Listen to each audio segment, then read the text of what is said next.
केदारनाथ ज्योतिर्लिंग का वर्णन करता हूं, बड़े ध्यानपूर्वक श्रवण करें। ये भी कथा बड़ी सुंदर है। ये पंचम ज्योतिर्लिंग की कथा हम आपको अब सुना रहे हैं, केदारनाथ की कथा। बोले केदारनाथ भगवान की जय। सूत जी कहते हैं, ब्राह्मणों, भगवान विष्णु जो नर नारायण के रूप में अवतरित हुए थे, नर और नारायण, आपने इनकी कथा कई बार सुनी है। स्वयं भगवान नर और नारायण बनकर प्रकट होते हैं, किसके लिए? बोले तपस्या करने के लिए। दोनों तपस्या करते हैं। भगवान होके भगवान तपस्या कर रहे हैं। हम सबको ज्ञान प्रदान कर रहे हैं, हम सबको बता रहे हैं जीवन प्राप्त हो तो कुछ संसाधन, कुछ साधना अवश्य करनी चाहिए। जब तक व्यक्ति साधना नहीं करता तब तक व्यक्ति प्रसन्न नहीं रह सकता। आपको चाहिए मनुष्य जीवन के बाद, चाहे 1 दिन की, 2 दिन की, या महीने में 3 दिन की, या महीने में या शाम को या सुबह, एक नियम ऐसा बना लीजिए जो आपको ईश्वर के प्रति समर्पित करता हो और साधना युक्त हो। कितना भी समय जो आपको लगे। विष्णु भगवान जो नर नारायण नामक 2 अवतार हैं, वो भारतवर्ष के बद्रिकाश्रम तीर्थ में तपस्या करते हैं। उन दोनों पार्थिव शिवलिंग बनाकर, दोनों ही पार्थिव शिवलिंग बनाकर उसमें स्थित हो पूजा ग्रहण करने के लिए स्वयं भगवान शंभु से प्रार्थना की। शिवजी भक्तों के अधीन हैं, इसलिए पार्थिव शिवलिंग का बहुत महत्व है। इसलिए शिवलिंग की, पार्थिव शिवलिंग का काफी लोग पूजन करते हैं। रामेश्वरम की चर्चा अगर हम करेंगे, आएगी चर्चा कथा में एक दिन, तो जब हनुमान जी शिवलिंग लेके वापस थोड़े लेट हुए तो राम जी ने भी रामेश्वरम में पार्थिव शिवलिंग की पूजा की। मिट्टी से शिवलिंग बनाकर उसकी पूजा अर्चना आराधना की जाती है, उसे पार्थिव शिवलिंग कहते हैं। और जो मनुष्य पार्थिव शिवलिंग की पूजा करता है उसका बहुत बड़ा महात्मा है, बहुत बड़ा। मेरे तो मन में है कि कभी एक बार कुछ ऐसा किया जाए कि जितने भी कृष्ण प्रेमी हैं उन सब के साथ मिलकर, चाहे 51 लाख, चाहे 1.25 करोड़, ऐसे पार्थिव शिवलिंग का कुछ अनुष्ठान किया जाए कि जो जहाँ देश विदेश में हमारे प्रभु प्रेमी हैं वो सब मिलकर अपने अपने द्वारा पार्थिव शिवलिंग की स्थापना करके फिर एक तीर्थ में, या तो किसी तीर्थ, हम खुद तो वृंदावन में बैठेंगे, तीर्थ है ही, कभी मौका दे भगवान या तो केदारनाथ में, या कभी मौका दे काशी में, या कभी संगम में, कहीं भी अवसर ऐसा दे बाबा, चाहे 7 दिन का, चाहे महीने भर का, चाहे जितना भी बाबा कृपा करें, तो अपने भक्तों के साथ हम सब मिलकर, आप सब के साथ मिलकर कुछ ऐसा आयोजन किया जाए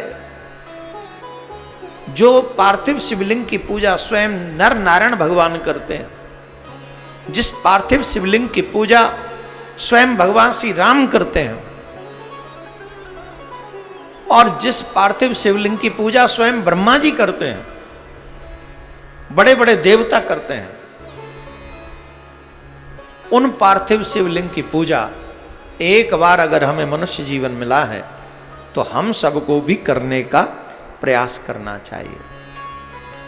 मैं तो प्रयासरत, जब से मैं ये पहले तो भागवत और रामायण इत्यादि का ही क्रम अधिक पढ़ता था तो मेरा ध्यान वहीं था, परंतु जब से शिव कथा की बात आई और फिर शिव पुराण पढ़ा और अन्य लिंग पुराण पढ़ा, यत्र तत्र पढ़ा, तो जितना महात्म समझ में आने लगा है। आगे की कथाएं जब जब आप सुनेंगे तो आप आश्चर्य करेंगे, ऐसी ऐसी शिव कथाएं। तो हमारी इच्छा है अब भगवान जब कृपा करेंगे तो कभी ऐसा अवसर होगा, और आप लोग भी अगर चाहेंगे तो प्रार्थना करना शिव जी से, तो शिव जी सुनेंगे, कुछ ऐसा करेंगे, कुछ ऐसा जो अलग सा हो, शिव जी को मनाने के लिए हो। क्यों? अरे हम शिव जी को इसलिए नहीं मनाएंगे कि हमें शिवलोक जाना है। I don't want to go to Shivloka. हम शिव जी को इसलिए मनाएंगे क्योंकि हमें तो सीधे प्रभु युगल सरकार के गोलोक धाम जाना है। अगर शिव कृपा कर देंगे, अप्रोच लगा देंगे, प्रधानमंत्री अप्रोच कर दे तो राष्ट्रपति से मिलना आसान होता है। तो हमारे दृष्टिकोण में हमारे राष्ट्रपति तो युगल सरकार ही है, तो हम तो वहीं जाना चाहेंगे। लेकिन शंकर भगत बिना नर भगति न पावई मोर, इस उद्देश्य से, और वैसे दोनों एक ही हैं, अलग नहीं है। वो उनका भजन करते, वो उनका भजन करते, वो उनकी तरफ प्रेरित करते, वो उनकी तरफ प्रेरित करते, ये उनकी लीला है। वो एक ही है, नाम अनेक तू एक ही है। वो 10 नहीं है, वो 20 नहीं है, वो एक ही है। इसलिए आप सब भी ऐसी प्रार्थना बाबा भोलेनाथ से कीजिएगा कि हमारी इस प्रार्थना को वो सुने और स्वीकार करें। तो स्वयं नारायण भगवान जब नर नारायण के रूप में वहाँ पर उपस्थित हुए, तपस्या करते थे, पार्थिव शिवलिंग की पूजा करते थे, तो उस समय प्रतिदिन उनके बनाए हुए पार्थिव शिवलिंग में, क्योंकि मिट्टी का जो पार्थिव शिवलिंग होता है वो उसे रख नहीं सकते, तो प्रत्येक दिन बनाना है वो। तो इसलिए यहाँ पर लिखा है प्रतिदिन उनके बनाए हुए पार्थिव शिवलिंग में पूजित होने के लिए शंकर भगवान स्वयं एवरीडे बद्रिकाश्रम पहुंचते थे। हर दिन बद्रिकाश्रम भूत भावन भोलेनाथ उनके पार्थिव शिवलिंग में अपने आप को पूजित कराने के लिए पहुंचते थे। जब उन दोनों को पूजित पार्थिव पूजन करते करते बहुत दिन बीत गए, तब एक समय परमेश्वर शिव ने प्रसन्न होकर कहा, मैं तुम्हारी आराधना से बहुत प्रसन्न हूँ, तुम्हारी साधना से बहुत प्रसन्न हूँ, तुम्हारे तप से बहुत प्रसन्न हूँ, तुम्हारे समर्पण से बहुत प्रसन्न हूँ। स्वयं शंकर भगवान कह रहे हैं नर नारायण भगवान को, मैं संतुष्ट हूँ तुम दोनों से। तुम दोनों जो चाहो मुझसे वर मांग लो, तुम जो चाहोगे मैं तुम्हें वही वर दूंगा। अच्छा, संत महात्मा श्रेष्ठ जो दिव्य आत्माएं होती हैं वो कभी अपने लिए नहीं मांगती। एक साधारण मनुष्य में, दैत्य में और संत में ये अंतर है।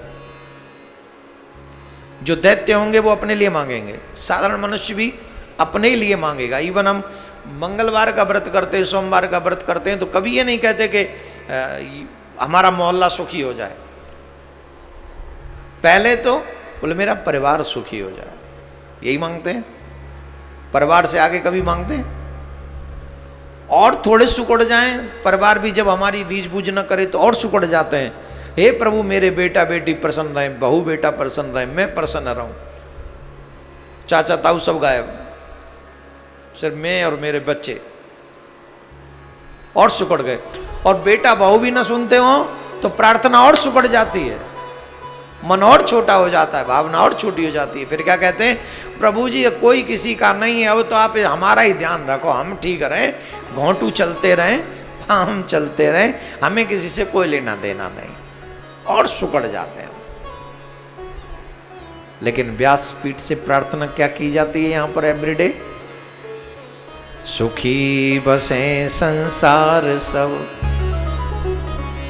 कोई न हो दुखारी, सब हो निरोग भगवान, धन धान्य के भंडारे, सब भद्र भाव देखे, सदमार्ग के पथिको हो, दुखिया न कोई होवे, सृष्टि में प्राण धारी।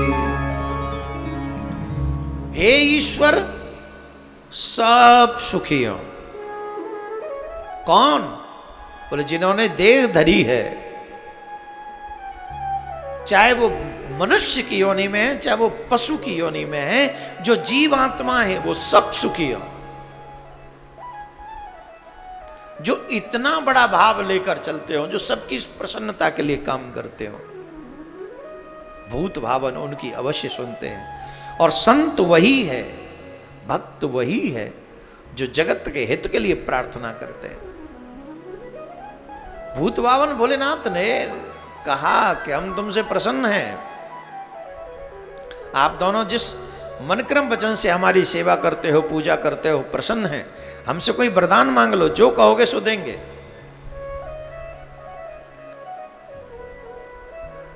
उस समय उनका ऐसा कहने पर नर और नारायण ने लोगों के हित की एक प्रसन्नता के लिए उनसे कहा, हे प्रभु, यदि हम पर आप प्रसन्न हैं, यदि आप प्रसन्न हैं और यदि हमें आप वर देना चाहते हैं, तो अपने स्वरूप से पूजा ग्रहण करने के लिए यहाँ पर आप स्थित हो जाइए। कहाँ? केदारनाथ में। अगर आप हमसे प्रसन्न हैं तो अभी तो हम पूजा कर रहे हैं, आप आ जाते हैं, लेकिन जैसे जैसे काल बढ़ेगा, जैसे जैसे समय बढ़ेगा, कलयुग आएगा, तो कलयुग के लोग तो आपको इतनी श्रद्धा से पूज नहीं सकेंगे, उनको तो इतना अधिकार नहीं कि वो आप तक पहुंच जाएं, तो उनका भाग्योदय कैसे होगा?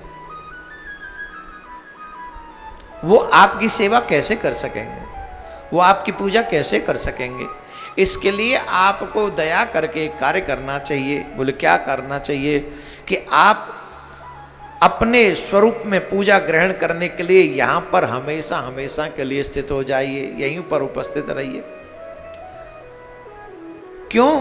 क्योंकि कलयुग में जीव सहज रूप से यहाँ तक आप तक पहुँच जाएगा, और जब आपकी पूजा करेगा, आपकी सेवा करेगा, तो आपके दर्शन मात्र से कल्याण हो जाएगा। केदारनाथ कौन कौन गया? आप में से कोई गया केदारनाथ? हम गए थे बचपन में, हमने बताया था आपको एक बार। पर केदारनाथ के संदर्भ में एक बात आती है बहुत अच्छी, महात्म्य में लिखा है। अगर आगे मैं महात्म्य बताऊंगा तो आपको पता चलेगा, बताऊंगा थोड़ा सा महात्म्य। केदारनाथ की यात्रा जो व्यक्ति कर लेता है उसका पुनर्जन्म नहीं होता है। लेकिन आजकल की यात्रा ऐसी है कि नहीं, पता नहीं, कह नहीं सकते, क्योंकि आजकल हम उस भाव से नहीं जा पाते हैं जिस भाव से हमको हमारे तीर्थों में जाना चाहिए। जिस भाव से आपको तीर्थों में जाना चाहिए, अगर वो भाव आपका दृढ़ नहीं है तो तीर्थ जाने का कोई महत्व नहीं है। जीवन भर के पापों को नष्ट कर देता है तीर्थ, और तीर्थ में किया हुआ पाप दुनिया में कहीं नष्ट नहीं होता। ये सुनने के बाद भी, ये जानने के बाद भी हम तीर्थ में पाप करते हैं। कोई लाख समझा लो, समझ नहीं आते। अरे दुर्भाग्य का विषय यह है कि तीर्थों में मदिरा मिलती है, मांस मिलता है। दुर्भाग्य का विषय, तीर्थों की मर्यादा कहां रह जाएगी? और ये तो दुर्भाग्य का विषय है ही कि मदिरा और मिलती है तीर्थों में। उससे भी बड़ा दुर्भाग्य है कि पी लेते हैं हम तीर्थों में, खा लेते हैं हम तीर्थों में। तो जब खाएंगे पिएंगे तो तीर्थों में कितना बड़ा पाप हम कर रहे हैं, वो पाप का फल कौन भोगेगा? इसका दंड तो हमें और तुम्हें भोगना ही पड़ेगा। इसलिए जो जीव श्रद्धा से, मन क्रम वचन से तीर्थ को तीर्थ समझ के और स्वयं को उस तीर्थ का उपासक समझ के जाता है और वहां कोई गलत घृणित कर्म नहीं करता है, तो एक बार केदारनाथ की यात्रा करने के बाद उसका पुनर्जन्म नहीं होता। वहां का जल पी लेने के बाद, आपको सुनाते हैं, उन दोनों बंधुओं के इस प्रकार अनुरोध करने पर कल्याणकारी महेश्वर हिमालय के उस केदार तीर्थ में स्वयं ज्योतिर्लिंग के रूप में स्थित हो गए। उन दोनों से पूजित होकर संपूर्ण दुख और भय का नाश करने वाले शंभु लोगों का उपकार करने के लिए, भक्तों को दर्शन देने के लिए स्वयं केदारेश्वर नाम से प्रसिद्ध हो वहां रहते हैं। वे दर्शन पूजन करने वाले भक्तों का सदा अभिष्ट वर वस्तु प्रदान करते हैं। उसी दिन से लेकर जिसने भी भक्ति भाव से केदारेश्वर का पूजन किया है उसके लिए स्वप्न में भी दुख दुर्लभ हो गया। जिसने केदारनाथ महादेव का, केदारेश्वर का भक्ति भाव से पूजन किया है, स्वप्न में भी दुख नहीं आएगा उनको, स्वप्न में भी। इसीलिए तो शिव कथा कर रहे हैं कि हमारे और आपके जो जीवन के दुख हैं, जो ताप हैं, जो संताप हैं, जो कोरोना रूपी बीमारी है जिसने पूरे विश्व को हिला के रख दिया, भारत में जिसने प्रलय लाके खड़ी कर दी, लोग मरने पर रोड पर विवश हो गए, वो भयावह दृश्य किसका सीना नहीं फटेगा वो देखने के बाद। ऐसे भयानक तांडव में भी अगर हम और आप सुरक्षित हैं तो निश्चित भूत भावन भोलेनाथ की कृपा हम सबके ऊपर है, हम सबके ऊपर निश्चित है और बनी रहे। स्वप्न में भी उनके जीवन में दुख नहीं आता जो केदारेश्वर महादेव का भक्ति भाव से पूजन करते हैं, स्वप्न में भी नहीं। जो भगवान शिव के प्रिय भक्त वहां शिवलिंग के निकट शिव के रूप से अंकित वलय, कंकड़ या कड़ा चढ़ाते हैं, वह बल युक्त स्वरूप का दर्शन करके समस्त पापों से मुक्त हो जाते हैं। अगर आप केदारनाथ भगवान के यहाँ पर जाते हैं और वहाँ पर अगर अवसर आपको मिले तो भले कंकड़, एक छोटा सा कंकड़ लेके अथवा कड़ा लेकर भूत भावन भोलेनाथ के ऊपर वहाँ केदारनाथ में जाकर अवश्य चढ़ाना चाहिए। क्यों?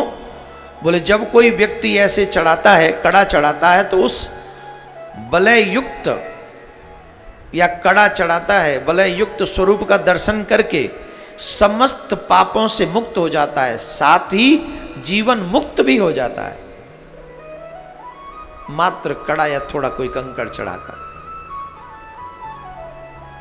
कोई 56 भोग नहीं लगवा रहे, कोई तुमसे मंदिर को फूलों से फूल बंगला नहीं सजवा रहे। कड़ा कितने का आता होगा? 50-100 रुपए का, ज्यादा से ज्यादा उतने का भी नहीं आता होगा, लेकिन चढ़ाए श्रद्धा से।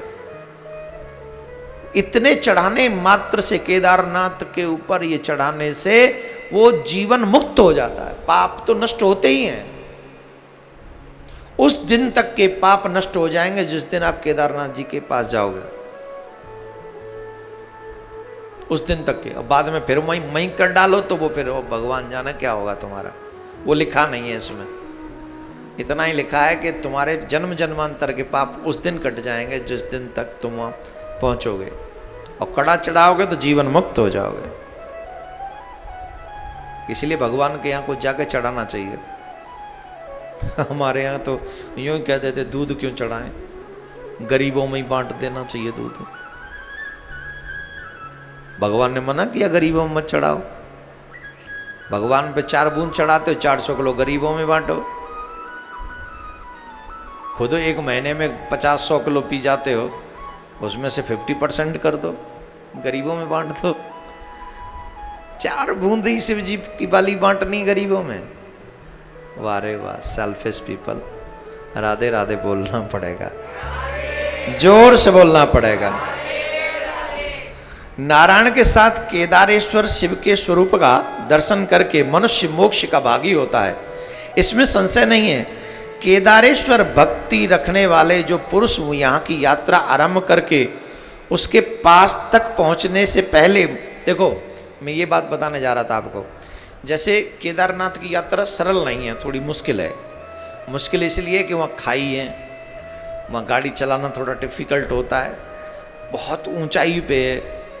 तो कई लोग ये प्रश्न भी करते हैं, इसको चाहे तो आप नोट कर लें। कई लोग कहते हैं, ये प्रश्न करते हैं कि हम भगवान के यहाँ गए, जो लोग भगवान के यहाँ गए और बीच में एक्सीडेंट हो गए, मर गए, तो भगवान ने उनकी रक्षा क्यों नहीं की? अगर आपके भगवान थे तो, अगर आपके भगवान थे तो भगवान ने रक्षा क्यों नहीं की? तो मैं यहां पर 2 बात कहना चाहूंगा। आपने ये भी अनुभव किया होगा, गाड़ी खाई में से नीचे गिर गई, खाई में गिर गई, सड़क पे से एकदम खाई में, 15 लोग मर गए, 17 लोग थे, 2 बच गए। तो 2 कैसे बच गए, पहले तो ये बताओ। 15 मर गए पर 2 बच गए। 2 कैसे बच गए? क्योंकि उनके कुछ सत्कर्म अधिक रहे होंगे, एक्स्ट्रा, जिन सत्कर्मों के फल से भगवान प्रसन्न होकर उन दोनों को बचा लिया। नहीं तो मरना तो उनको भी था। जहां 15 मरे वहां 2 और मरने चाहिए थे, पर 2 बच गए क्योंकि सत्कर्म उनके आगे आ गए, पहली बात। दूसरी बात, यहां पर भगवान ने एक बहुत गजब का, शिव पुराण की बात है ये, शिव पुराण में लिखा है, कोई व्यक्ति अगर भगवान के धाम जा रहा हो, मीन्स केदारनाथ जा रहा हो, और क्योंकि केदारनाथ की यात्रा सरल नहीं है, और मार्ग में मर जाए, उसकी मृत्यु हो जाए, केदारनाथ तक पहुंच ही न पाए, तो उसका फल क्या है? फिर उसको क्या मिला? तो यहां स्पष्ट लिखा है कि जो यात्रा करता है और यात्रा के मध्य में ही, यात्रा के आरंभ करके बीच में ही मर जाते हैं, वो लोग भी मोक्ष प्राप्त कर लेते हैं। जो व्यक्ति केदारनाथ की यात्रा पर निकले हों और मार्ग में जिनकी मृत्यु हो गई हो किसी कारणवश, वो लोगों को भी मोक्ष केदारनाथ दे देते हैं। किस लिए? इसलिए क्योंकि ये मुझसे मिलने आ रहा था। तो जो बात केदारनाथ की है वही बात प्रियाकांत जी की है कि अगर कोई यहाँ के लिए निकल पड़े बस, और मार्ग में अगर कोई घटना घट जाए, तो भगवान सीधे उसे अपने धाम के लिए बुला लेते हैं। और इसलिए बुला लेते हैं क्योंकि जानते हैं भगवान ये मेरे लिए निकला है, ये मेरी रिस्पॉन्सिबिलिटी है। और उसके चित्त में मैं था, उसके शब्दों में मैं था, उसके नैनों में मैं था। तो जिसके चित्त में, नैनों में, बैनों में मैं हूँ, वो मेरे ही धाम आता है। तो ऐसा शिव पुराण में लिखा है कि जो जीव मुझसे मिलने के लिए मार्ग में भी उसके प्राण निकल जाएं, तो सीधे मेरे धाम के लिए आता है। ऐसे केदारेश्वर महादेव के दर्शन, ये 5वें ज्योतिर्लिंग का दर्शन आप कर रहे हैं, कथा सुन रहे हैं।